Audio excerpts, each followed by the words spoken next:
I have with me today University of Guelph researcher Caleigh Copelin, who was very busy collaborating on a study which surveyed Canadian lesson barns, finding out common management practices and industry opinions. Welcome, Caleigh. Thanks for having me here, Jackie. It's really exciting to be here. How and why did this study come about?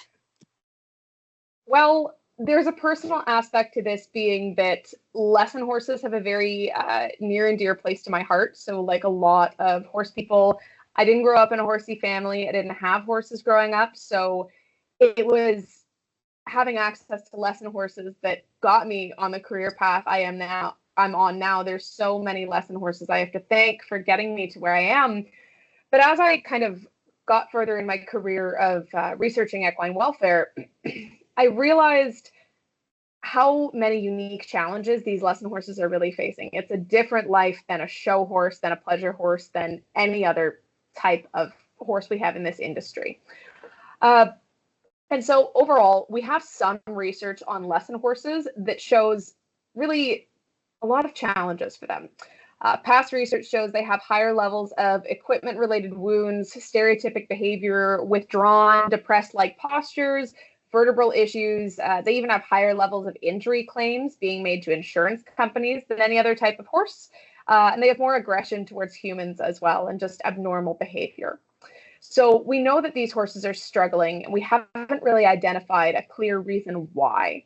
So I knew that I wanted to take my PhD research in a direction of helping lesson horses, and we need to understand what is actually triggering all of these challenges for them.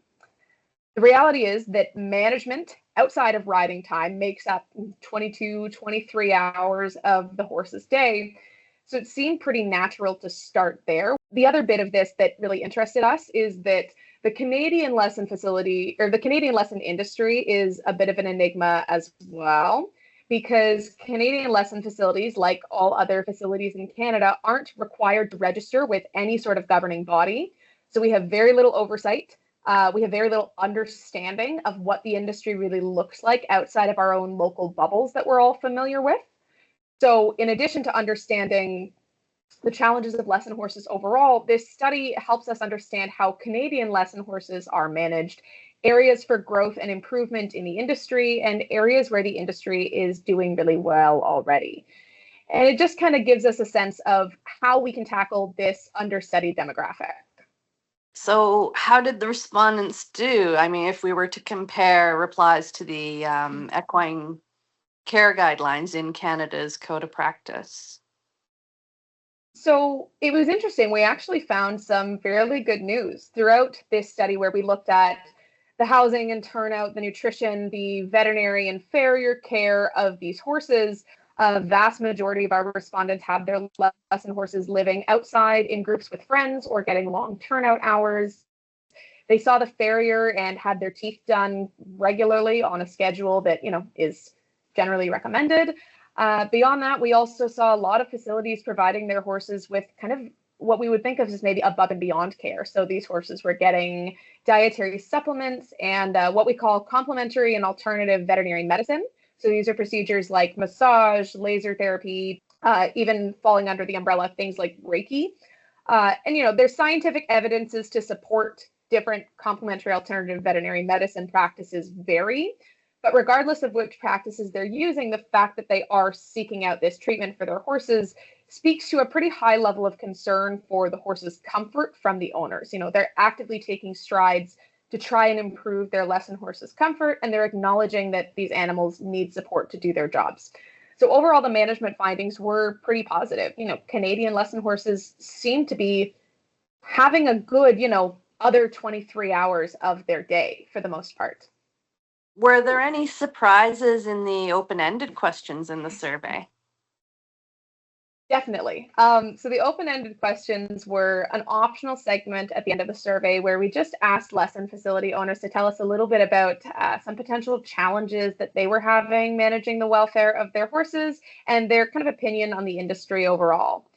And the biggest pattern that we noticed was that most of these respondents fully recognized that there are a lot of challenges in the lesson industry, that there are a lot of lesson horses that are perhaps not cared for the way they should be, that lesson horses have a lot of physical and mental mistreatment that they can be subject to. The trick is all of these respondents were saying that their horses are totally fine. Everybody else's horses are the problems. We got a lot of statements like, I take great care of my horses, but I would never let them go to another lesson facility because I know they wouldn't be treated like I treat them. And if one or two people are saying that, okay, fine. But a lot of our respondents were having the same opinion. So you have to start to wonder if everybody else is the problem except you, maybe the problem is a little more industry-wide. So there was just a lot of cognitive dissonance and people not really wanting to acknowledge that there's a possibility their lesson horses may also be struggling. So it was just interesting to see those kind of challenges. So there is awareness, but there's not as much maybe accountability. The other thing that was really interesting is the number of people that said that, to protect the welfare of their horses, to give them a break, to maintain their mental health, they would give their horses a lot more beginner lessons. They think that's an easier workload for the horses. And my perspective is that doesn't really take into account the mental load that a beginner rider can put on a horse. So that has definitely sparked some future research questions for us that we're now taking on, because that was a very surprising response. I personally wouldn't think beginner lessons are easier as a lesson horse myself, but the challenges that a beginner lesson creates are very different than the challenges of a more advanced lesson. So a more advanced rider might be asking more of the horse physically. Maybe they're jumping bigger courses, maybe they're cantering for longer periods of time, asking the horse to track up in a frame and carry themselves correctly. There are more complicated physical asks.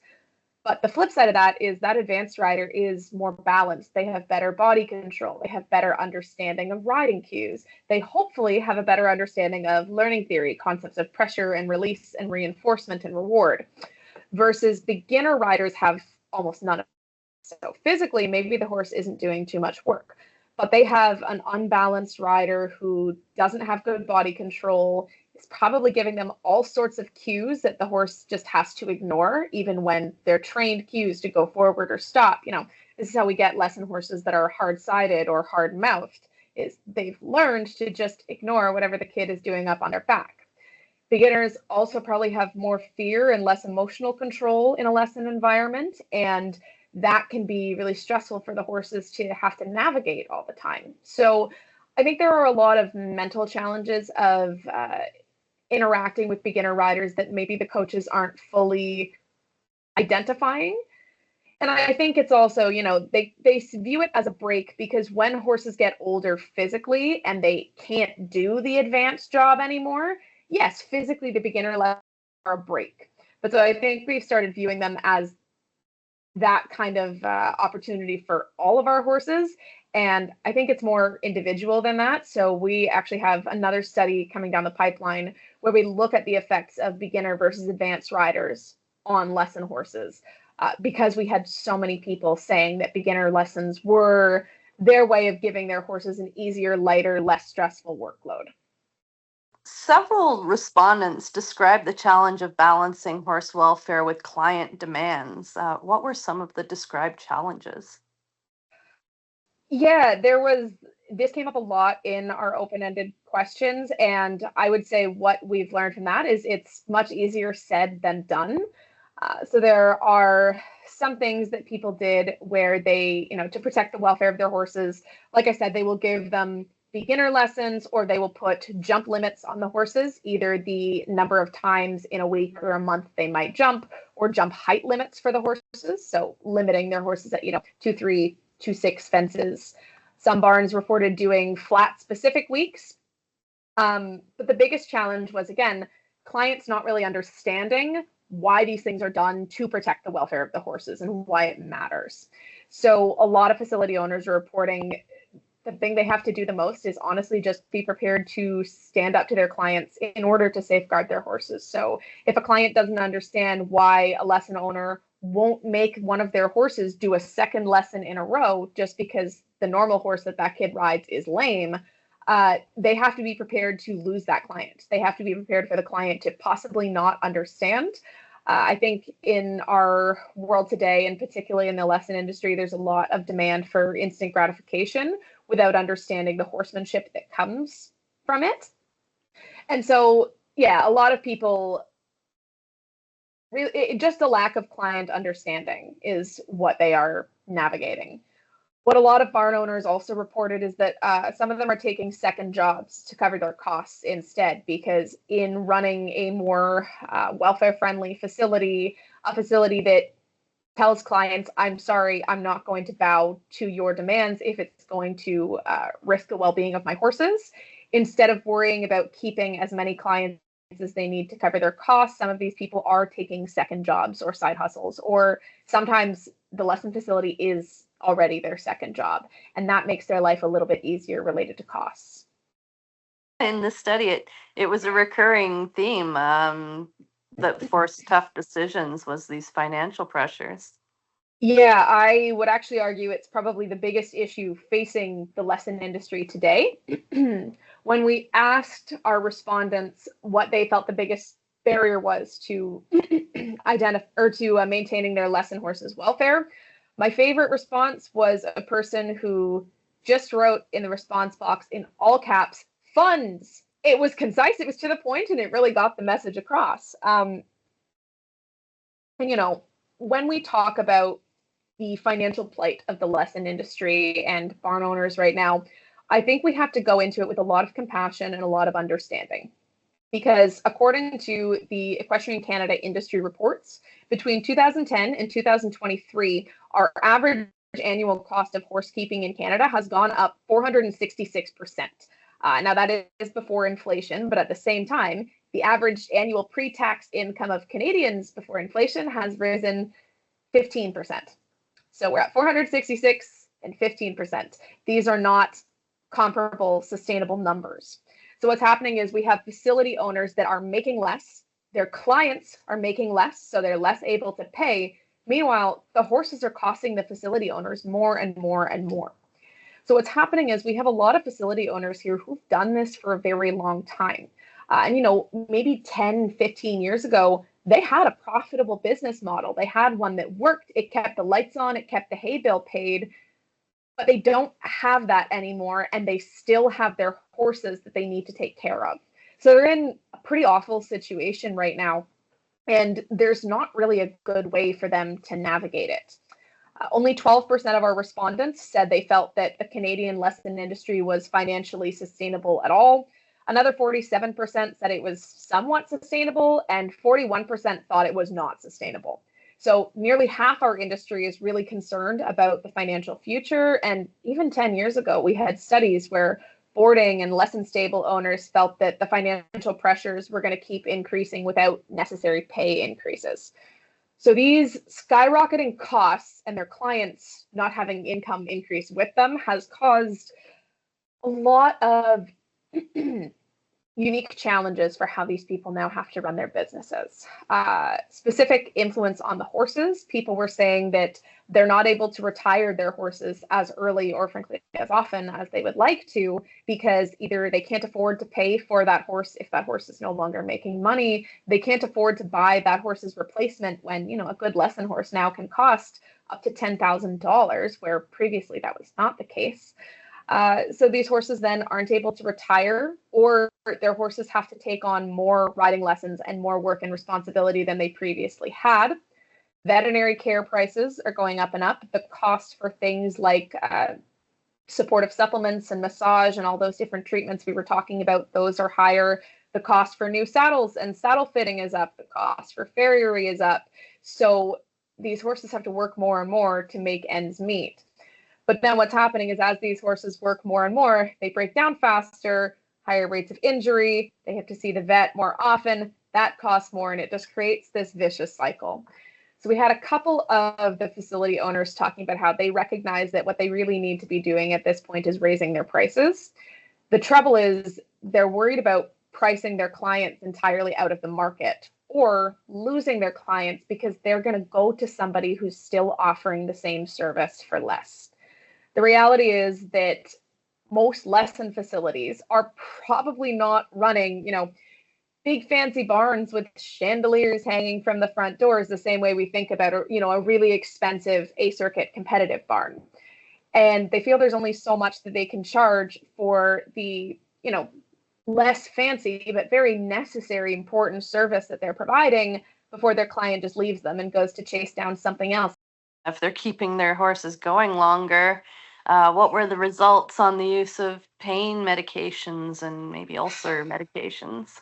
55% of our respondents said they used long-term pain medication. So we're looking at most likely Previcox, but we could also look at things like Bute or Banamine for at least some of their horses. So that's over half of our respondents. And of those horses, the 55% of barns that use long-term pain meds, we looked at what proportion of their herds were receiving those meds. And the range was from 4% of their herd to 100% of their herd. So there are some lesson facilities that are running with every single horse getting daily pain meds. But the average amount was about 30% of these facilities' herds were living on pain medication, so a third. We also did see 12.5% of facilities using ulcer meds. These are normally, though, of course, taken over a specific course of time, usually a month or two, rather than a really consistent long-term thing.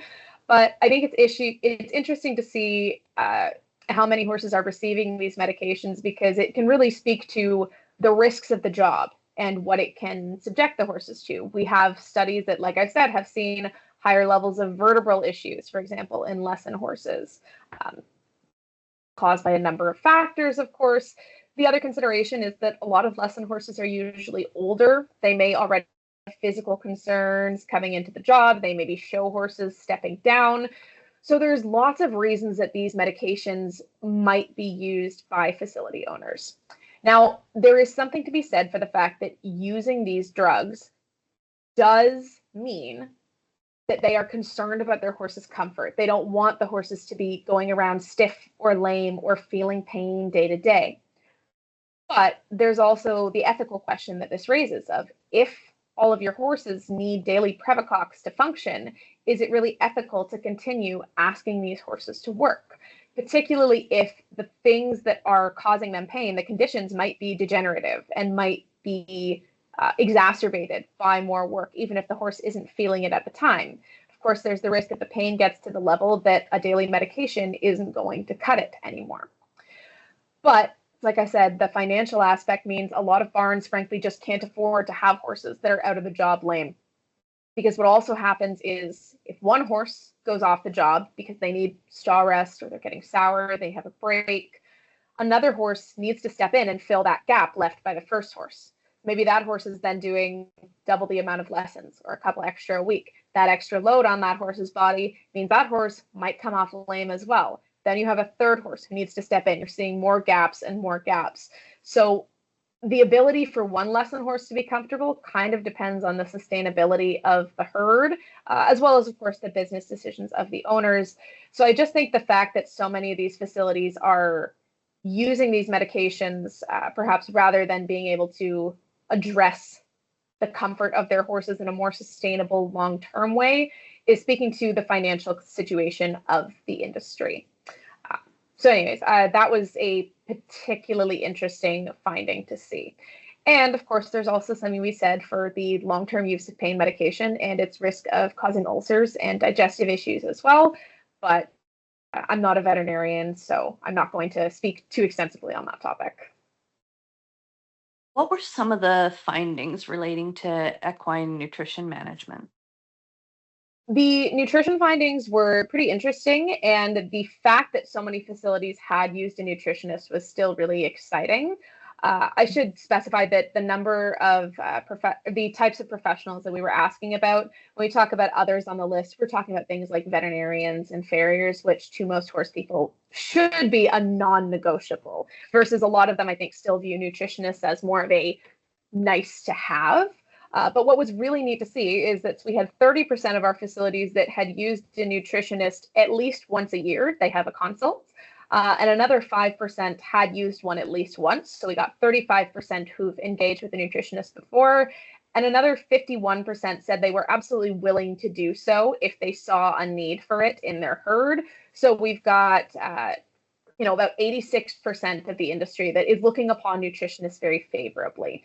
And it's really great to see these numbers rising as the profession of equine nutritionist grows. Because really what we need is for people to realize there are other professionals out there that they can consult besides just vets. We don't have to ask our vets to be the expert on absolutely everything, because this is going to reduce their burnout as well, allowing vets to share the load with other professionals who want to specialize in those types of areas. So that was pretty interesting to see. And it's like you mentioned, compared to past literature about nutritionist use, these are much higher numbers than we have seen in the past. And we think this might possibly be because nutritionists as a profession are growing. Now, we don't have specific numbers about number of nutritionists in Canada because, like most other things, they're an equine profession that is not required to register with anybody. And technically, anybody can go on Facebook and start marketing themselves as an equine nutritionist. But there are more and more companies that are offering very legitimate, very educated consults. So other nutrition we saw happening was that about 74% of facilities were using supplements. Now, supplements are pretty easy for the public to understand. They are advertised with a very specific goal in mind that can hopefully help address some of their horse's issues. The top 3 types of supplements we saw being used were joint health, vitamin and mineral supplements, and digestive support supplements. And these all address the common challenges we might see in lesson horses due to their work. So joint health supplements might be maybe somebody's alternative to putting their horse on Previcox long term. Digestive support supplements, maybe they're trying to avoid the generation of ulcers so they don't have to look to ulcer medication, which can be very expensive. And so again, supplements are not a regulated market. So there's a wide variety of effectiveness that we'll see from the supplement depending on the company and depending on its legitimacy. But we also viewed this high level of supplement use similar to the high level of complementary and alternative veterinary medicine use. It's a very clear recognition from the facility owner that these horses are facing challenges that require additional support, and they are investing in wanting to support their horses physically and mentally. Now, another nutrition thing we saw was we looked into hay testing. We saw that 56% of our facilities were receiving hay tests either because they got them themselves or their hay supplier provided hay testing. And this was really great because it lets people know where the gaps in their horse's diet might be. But then we only saw about half of the respondents who got hay tests actually using those test results to formulate diets for their horses. So in those cases, the other half of the facilities that are getting hay tests and not using them, it might be that their hay test says that their horse's diet is already pretty fulfilled, but it also might be that they maybe don't know what to do with that information or can't be bothered or don't think it's relevant enough. Now, what was particularly interesting looking at the hay test results was that our respondents who were in the group with the most horse experience, so they had the highest number of years in the industry, they were the least likely to perform hay testing on their hay. Now, there are a couple of different ways that we can interpret that statistic because obviously we didn't ask them specifically why they did or did not. It is possible that these people have been in the industry and working with horses for so long, they feel they don't need the hay testing. They know how to formulate a diet. They don't need to pay for additional information. Hay testing is also perhaps a newer thing that's being made readily available to the public versus 30, 40 years ago. It might not have been as easy for them to access these things and know how to use them. So in that case, it's something they didn't come up learning, so they don't feel they need it. Maybe a bit of a case of, past traditions over modern science. But I definitely thought that was just an interesting take home. If we take the 56% of facilities that received a hay test and then the fact that only 50% of them actually did anything with that hay test, we've got 28% of facilities that are formulating their diets using a hay test. We've got 74% of facilities using supplements. Supplements are probably more expensive than a hay test long term. Now, there's not to say that your hay test might come up showing a vitamin and mineral deficiency that you still need to cover with a supplement. And again, some things like joint health won't necessarily be bolstered by a fulsome hay test and formulated diet accordingly. There still might be extra support needed in those things. But it was just a very interesting thing to see. Survey participants were also asked about social license to operate. What were the understandings around this topic?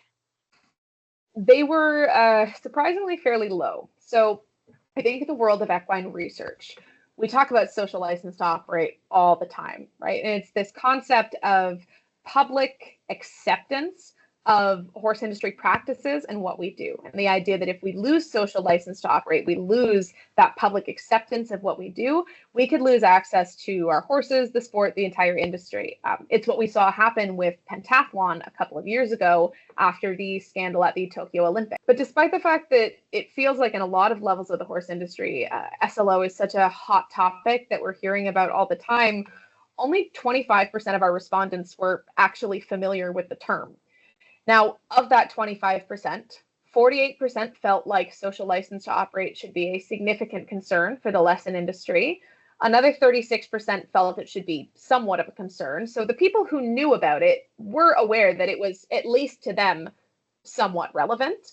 But there was not really extensive familiarity with the term. Now, what I do want to say is that the ability to recognize and define a specific term that we've given to this phenomenon doesn't mean that they don't actually understand the concept or they're not aware of it. It just might mean they haven't heard it phrased in that way. But another SLO thing we found was that eventing facilities in particular were more likely to view social license to operate as a significant concern. That one was fairly understanding to us because eventing as a sport has been kind of in the hot seat in the last few years. They've had more social license to operate issues than perhaps some other sectors of the industry with things like, but they've taken steps to improve their social license to operate with things like frangible pins being into jumps, trying to alter cross-country course design and having those conversations about making it a safer sport overall. But the high level of risk that comes with eventing has made them, I think, more aware of social license to operate as a challenge. Overall, the fact that so few facilities knew what social license to operate was, to me, makes me wonder if lesson facilities maybe feel they're a little bit less visible than the higher levels of sport. So higher levels of sport, sometimes top level show jumping is even shown on TV, on Sportsnet at Spruce Meadows. Horse racing is very accessible to the public. And in the Olympics, of course, we see high level sport all the time. So there are parts of the industry that are definitely more visible to the public. The thing that I would offer lesson facilities to consider is that they have non-horse people coming on to their properties more often than probably any other type of facility. Because if you have the parent of a beginner rider who doesn't have any horse experience, they are going to be spending a lot of time at your facility if their child signs up for lessons and continues to come there to learn. So in that way, they're actually being exposed to the public every day, more so than a lot of other parts of this industry. And so I think they're more visible than they perhaps feel that they are. And I think that's something for lesson facilities to take forward, that, just the fact that they're not working at the top level of sport does not mean that social license to operate can't affect them as well. Moving forward, what were some of the thoughts on ways to support horses and the people who care for them? So the biggest thing that we want to understand going forward from here is what is the root of the challenges that lesson horses face? Because the better we can understand what's really influencing them and causing these negative states of welfare that we have seen in the research, the better we can offer facility owners realistic solutions that they might actually be able to implement into their practices to keep their horses happier and to keep their businesses more sustainable. So what we found here is that, at least in Canada, from what we've seen, management probably isn't the issue. Now, I will say that if a facility is not very concerned with the welfare of their horses, or doesn't feel they have good management, or just isn't interested in these kind of conversations, they also probably wouldn't be responding to this survey. But overall, if we're taking these results forward, management isn't perhaps the biggest concern for these horses, their day-to-day care. So it probably has to do with the work that they are doing themselves. And so we have a couple different questions that we are asking going into the future. We have further data coming out of this survey that's comparing proportions and frequencies of behaviors that lesson facility owners are seeing in their horses. So anything from, affiliative behavior, wanting to cuddle and make contact with their riders, to conflict behavior like bucking, tail swishing, kicking, pinning the ears, things that might suggest they're not enjoying their time. And seeing if we can find any associations between these behaviors that we see from the horses and the equipment that is used on them, the number of working hours that they go through in a day, things like that. We also have another study that we're just finishing up with the data with right now, where we looked at the influence of both workload and rider level in lesson horses. So taking a look at how their actual experience within their riding lesson affects them. In this paper, we saw facilities reporting some very high working hours for their horses in a day. Some facilities reported they were working up to 8 hours. Now, that was not the standard, but it is something significant to be considered. So in our next study, we're looking at, again, the number of hours in a workload and what that horse is doing during those hours, beginner versus advanced, and asking that question that we were kind of talking about: is the mental load of a beginner lesson more impactful than the physical load of an advanced lesson? And so if we can take these results forward and get a better sense for what is really causing stress to these horses during work, we can help lesson facility owners perhaps create a more balanced schedule for these horses that identifies where the risks might be and what's really an easier, lighter load for the lesson horses for when they need them. It has been a really rewarding experience getting to do this research. I think these horses are really, really important to our industry. They're the grassroots of everything we do. Like I said, I wouldn't be here without them. And I'm really looking forward to seeing how the next steps of these studies play out. I'm really appreciative to all of the facilities that filled out this survey for us, because it was a mammoth. And I'm really appreciative to the facilities that are still having me out to their facilities in person to do research with them and their lesson horses currently. I've met some wonderful people through this, and it's been a really fantastic experience. We look forward to the follow-up research on this very important topic.